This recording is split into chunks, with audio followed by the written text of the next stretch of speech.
कभी भूल न जाना जी, नाम जपो हरदम सत्संग में आना जी।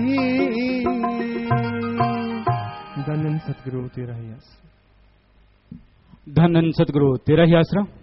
साथ संगत में जो भी बहन या भाई आज पहली बार आए हैं, जिन्होंने आज भक्ति करने का तरीका, गुरु मंत्र, नाम शब्द, मेथड ऑफ मेडिटेशन ये जानना है, तो स्टेज के बाईं ओर जो शेड है, शेड के नीचे आपने जाकर बैठते जाना है। वहां पर टेलीविजन लगे हुए हैं, टेलीविजन के माध्यम से सत्संग का पूरा कार्यक्रम वहां पर दिखाई और सुनाई दे रहा है। और सत्संग के बाद पूज्य गुरु जी वहीं पर ही आपको गुरु मंत्र, नाम शब्द, भक्ति करने का तरीका, मेथड ऑफ मेडिटेशन बताएंगे जी। और गुरु मंत्र के तुरंत बाद फिर यहाँ पर रूहानी जाम पिलाया जाएगा। बाकी जो खड़े हैं यहाँ पर, कृपया प्रेम से सभी अपनी अपनी जगह पर बैठ जाएं जी। किसी ने भी खड़े नहीं रहना। पंखे की सेवा करने वाले घूम फिर कर पंखे की सेवा करें, पीछे की साइड में भी जाएं, एक जगह पर इकट्ठे न हो। आपस में किसी ने भी बातचीत नहीं करनी। अपने ध्यान को एकाग्र करते हुए पूरी श्रद्धा के साथ अब आपने पूजनीय गुरु जी के अनमोल वचनों को श्रवण करना है जी। धन सतगुरु तेरा ही आश्रम। मालिक की साजनबाजी प्यारी सत्संग जियो, सबसे पहले माता बहनों आप चुपचाप बैठो, शोर ना करो। जो भी माता बहनें बोल रही हैं बोलो नहीं माता बहनों, आराम से चुपचाप सत्संग सुननी चाहिए। बैठ जाओ, आराम से बैठ जाओ, उबा न रहो, अपनी अपनी जगह ले लो, आराम से बैठ जाओ। तो जो भी सासंगत इस सर्व धर्म सभा सत्संग में रूहानी मजलिस में चल के आई है, आसपास से दूर दराज से आप सब लोग यहां पधारे हैं, पधार रहे हैं। आप सबका सत्संग में पधारने का तह दिल से बहुत बहुत स्वागत करते हैं। जी आयनो खुशामदीद कहते हैं, मोस्ट वेलकम। आज जो भजन आपकी सेवा में बोला जाएगा उस पे सत्संग होगा। और आपका अगर कोई सवाल है, कोई शंका है, कोई डाउट है, कोई शक है, कुछ पूछना चाहते हैं आप, तो 2 लाइनें लिख के भेज दीजिए, नीचे अपना नाम लिख दीजिए। आपके आसपास जो सेवादार खड़े हैं उनको पर्ची दे दीजिए, वो यहां पे पढ़ के सुनाई जाएगी पर्ची। और जैसा भगवान ख्याल देंगे, जैसा मालिक ख्याल देंगे, वैसा जवाब आपको जरूर दे देंगे। हमको ज्ञानवान विद्वान नहीं, भगवान वो अल्लाह, वो वाहिगुरु, वो राम सर्वशक्तिशाली है। जैसा वो ख्याल देगा वैसा आपके सवाल का जवाब जरूर बताएंगे। तो ये एक सत्संग का हिस्सा है, क्योंकि जिज्ञासु की अगर जिज्ञासा शांत नहीं होती तो बात नहीं बनती। तो इसलिए आप सवाल लिख के भेज सकते हैं, पर 2 लाइनों में, लंबी चौड़ी कथा कहानी नहीं।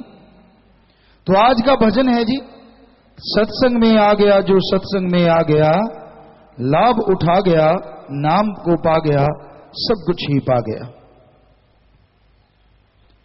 सत्संग, सत माने सच और संग माने साथ, सच का साथ। सच कौन सा? एक ऐसा सच है जिसे हम आज कह सकते हैं, भूतकाल में सच था, वर्तमान में सच है, भविष्य में सच रहेगा। तो ऐसा सच सिर्फ एक ही है जिसे हम कहते हैं ओम, हरि, अल्लाह, गॉड, खुदा, रब, वाहिगुरु, भगवान, प्रभु, परमात्मा, मालिक। लाखों करोड़ों नाम हैं उसके, पर वही एक ऐसा सच है जिसमें कभी कोई परिवर्तन नहीं होता। वो सच था, सच है और सच ही रहेगा। उसको छोड़ के हर वस्तु में परिवर्तन है। धरती बदल रही है, सूर्य, नक्षत्र, ग्रह, चंद्रमा, तारे, हर चीज में, हर वस्तु में परिवर्तन लाजमी है, जरूर परिवर्तन होता है।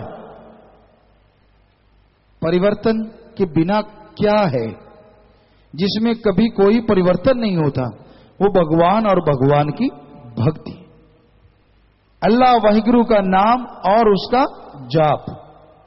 उसका जाप करोगे खाली नहीं जाएगा, हम आपको गारंटी दे सकते हैं, सच्चे दिल से भगवान का जाप करो, मुंह से चलो किसी भी तरह से जाप करो, आपका किया गया जाप, किया गया सुमरन खाली नहीं जाएगा, बदले में कुछ ना कुछ फल आपको जरूर मिलेगा।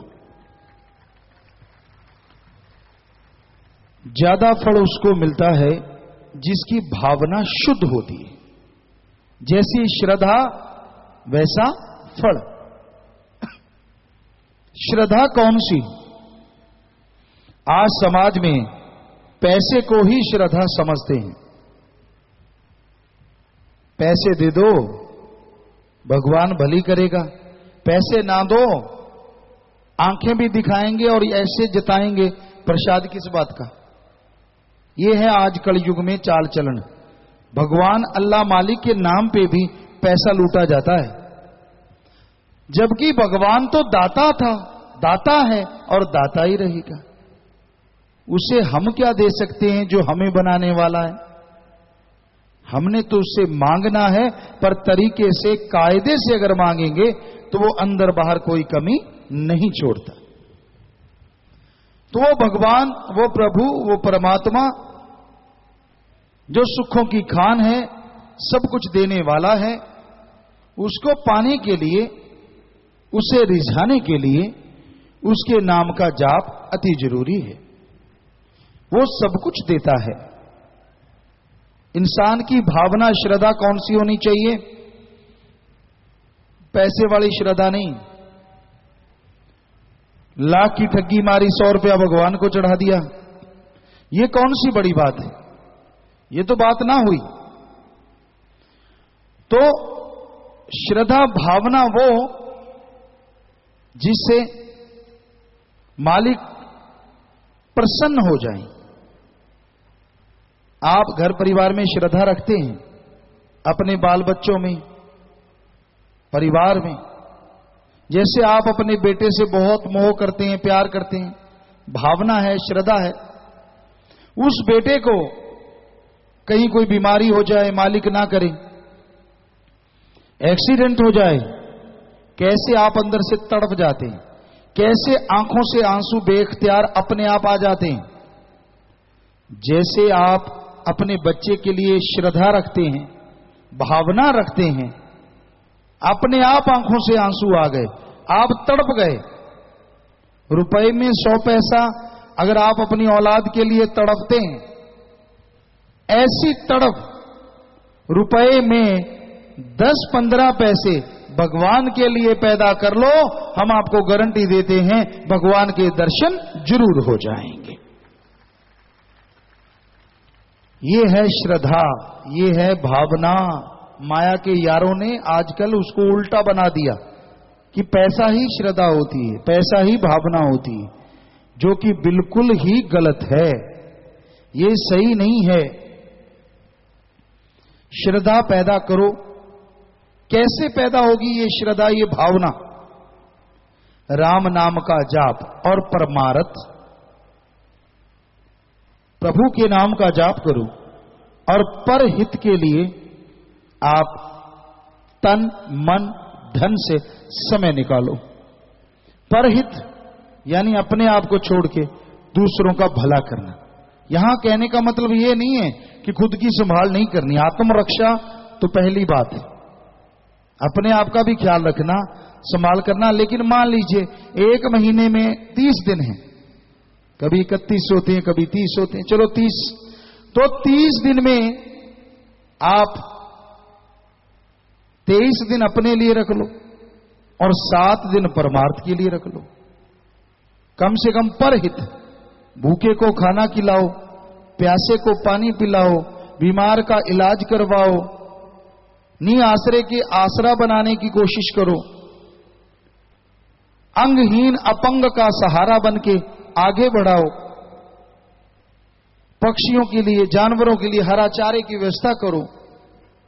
यानी भगवान की सृष्टि की गई सेवा परमार्थ है। तो आप इस तरह से स्वार्थ और परमार्थ में तालमेल बिठा के यहां वहां दोनों जहां की खुशियों के खुद हकदार बन सकते हो, आपका परिवार हकदार बन सकता है, और गम दुख दर्द चिंताओं से आप बिल्कुल मुक्त हो सकते हैं। कितना बढ़िया तरीका है। कुछ छोड़ना नहीं, कुछ अलग से करना नहीं, बस प्रभु के नाम का सुमरन करना है। और उसके लिए ना टैक्स देना, कोई पैसा नहीं देना, काम धंधा नहीं छोड़ना, औलाद नहीं छोड़नी, परिवार नहीं छोड़ना, कपड़े अलग रंग के नहीं पहनने, कोई धर्म जात मजहब नहीं बदलना। भगवान को इन चीजों से कोई लेना देना नहीं। आप कैसे कपड़े पहनते हो, प्रभु को कोई मतलब नहीं। आप किस धर्म से हो, क्योंकि भगवान ने नहीं बनाया ये सब, ये हमारे ऋषि मुनि संत पीर पैगंबर गुरुओं ने बनाया। उन्होंने भी अच्छे के लिए बनाया, आदमी को भगवान से जोड़ने के लिए, आदमी को आदमी से जोड़ने के लिए, और आदमी को जीते जी गम दुख दर्द चिंता टेंशन परेशानियों से मुक्ति दिलाने के लिए और मरणोपरांत मोक्ष दिलाने के लिए धर्म बने। धर्मों में लड़ना तो सिखाया ही नहीं। पर आपको हैरानी की बात बताएं, हमने सारे धर्म पढ़े हैं, हिंदू धर्म, सिख धर्म, ईसाई धर्म, इस्लाम धर्म, उनमें आगे बौद्धिस्ट, जैनिज्म, आगे फिर और बढ़ जाते हैं। जो भी संत पीर पैगंबर धन्ना जाट आए, विष्णोई धर्म के जांबाजी आए, बहुत सभी धर्मों के हमने पढ़े, नियम पढ़े। सभी में लिखा है बहस में ना पढ़ो, झगड़ा ना करो, राम की भक्ति करो। उल्टा है आज। धर्मों में लिखा है बहस में ना पढ़ो, आदमी ढूंढ रहा है कोई मिले तो उसे लड़ने के लिए, करूंगा 2 हाथ। नशा ना करो, ये ढूंढता है करूं कौन सा, सिर में पॉलिश लगा के बैठ जाते बच्चे ताकि नशा आ जाए, बूट पॉलिश। बताओ, ब्रेड में आयोडेक्स लगाते हैं, उसको खाते हैं ताकि नशा आ जाए। जहर तो चाहे बन जाए, शरीर तो चाहे बर्बाद हो जाए। मरी हुई छिपकलियां सुखा के उसका पाउडर बना के खाते हैं ताकि नशा आ जाए। बताओ कौन से धर्म में लिखा है ये? तो धर्मों ने गलत नहीं किया, धर्मों ने लड़ना नहीं सिखाया। हां, लोग दोष धर्मों को देते हैं कि फलां धर्म बुरा, फलां धर्म बुरा। हमने एक शेर बनाया, आपकी सेवा में कई बार सुनाया है, आज भी सुनाते हैं। ना हिंदू बुरा है, ना ही सिख ईसाई मुसलमान बुरा है। ध्यान दीजिए, ना हिंदू बुरा है, ना ही सिख ईसाई मुसलमान बुरा है, बुराई पे उतर आए वो इंसान बुरा है। धर्म बुरे नहीं है, धर्मों में लिखा बुरा नहीं है, लेकिन जो बुराई पे उतरी आए वो आदमी बुरा है, धर्म बुरा नहीं होता। इसलिए किसी धर्म को बुरा ना कहो। अच्छे लोग सारे धर्मों में पाए जाते हैं और बुरे लोग भी सारे धर्मों का नकाब पहन के बुरे काम करते नजर आ जाएंगे। माता बहनों बैठ जाओ, थाने कितनी बार अर्ज कर ली बैठ जाओ। ऊबा क्यों खड़ा हो भाई, बैठो ना नीचे। थाने बोला जो खड़ा हो, इन्हें उन्हें और देखो, बैठ जाओ आराम से हूं अपनी अपनी जगह पे। किया गाजर मूली काटन लाग रहा हो, बैठो आराम से, बोलो नहीं, बोला बैठो आराम से। ये कुछ माता बहनें तो ये लड़कियां हैं, अब बैठो ना बेटा, आप क्यों नहीं बैठ रही? आपको ही कह रहे हैं जो आप आगे आगे दिख रही हो, बाकी तो बैठ गई आपके चारों तरफ, आप ही है थोड़ी सी बहनें। तो सेवादार बहनें बिठाओ उनको, आप सिर्फ खड़े नहीं रहना होता। जो साइडों में बहनें खड़ी हैं, हाथ जोड़ के बिठाओ उनको। शोर ना करो माता बहनों, ना तो आपके पल्ले की पड़े, सागे साथ वाले ने और रगड़ो, बाने ही सुन को नहीं दियो थे, के फायदे हो सत्संग में आने को। आराम से सुनो और दूसरा ने भी सुन दो। देखो कितना शोर आवा थारो, और भाइयारी तरफ देखो आराम से बैठे, एक सुई गिरे तो वही सुने, और थारे तो मूसल गिरे तो ही को नहीं सुने। हाँ, आराम से बैठो। इतो छो पता नहीं के घर में के करो थे। कैंची ने बंद रखो, आज जुबान रूपी कैंची जो है आई घराने बर्बाद करे। झगड़ो कर लियो बिना वजह, मनाना चाहे कोई माने को नहीं, मान सकी सुनो को नहीं, फिर कहे गुरु जी थे की करो, मैं के करा मारी तो थे को नहीं सुनो। अब जो चुप को नहीं होसी ना तो देख लो, चुप करो, बिल्कुल आराम से बैठो। तो वहीं पे फिर आते हैं कि धर्मों में ऐसा कुछ गलत प्रचार नहीं है, धर्मों में तो सही बताया है, लेकिन किया क्या जाए, आज धर्मों का दिखावा करके लोग धर्मों को बदनाम कर रहे हैं। सारे धर्मों के लोग आप बैठे हैं, बताओ किस धर्म में लिखा है शराब होनी चाहिए, किस धर्म में लिखा है अफीम पोस्त, चूरा पोस्त, बीड़ी सिगरेट खूब डट के पियो, लिखा है किसी धर्म में? आपने पढ़े या नहीं पढ़े? हमने वेद पढ़े, चारों वेद शास्त्र, गीता, रामायण, महाभारत, पवित्र कुरान शरीफ, कुरान मजीद, पवित्र गुरबाणी, पवित्र बाइबल, शेख फरीद नामदेव, धन्ना भगत रविदास, सभी की बाणी पढ़ी, बौद्धिस्ट जैनिस्ट, कहीं भी नहीं है कि किसी भी तरह का कोई नशा आदमी को करना चाहिए। सारे धर्मों में लिखा है ये नशे राक्षसों का खाना पीना है।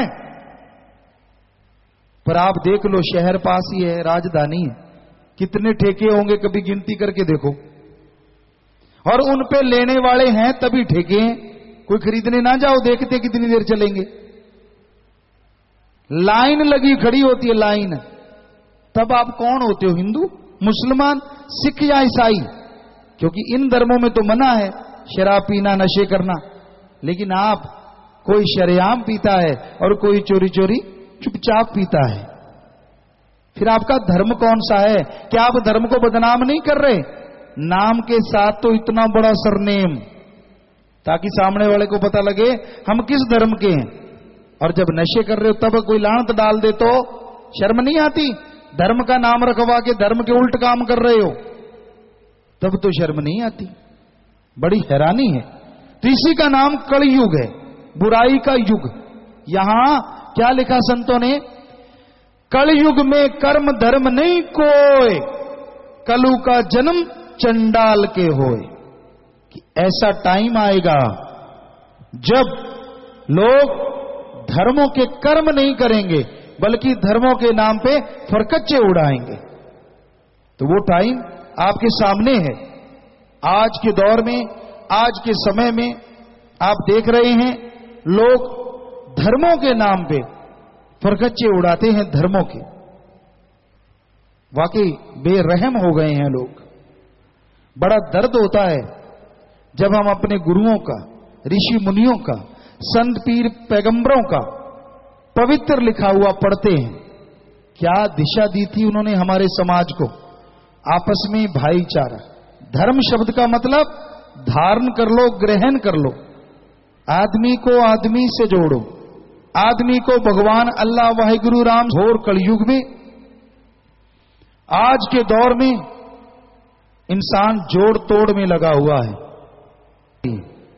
चुगली, निंदा, भगवान इसकी आग लगा दे, मेरे वाला भी तोड़ दे जाए, मैं पैदल चल लूंगा पर यह जीप पे नहीं जाना चाहिए।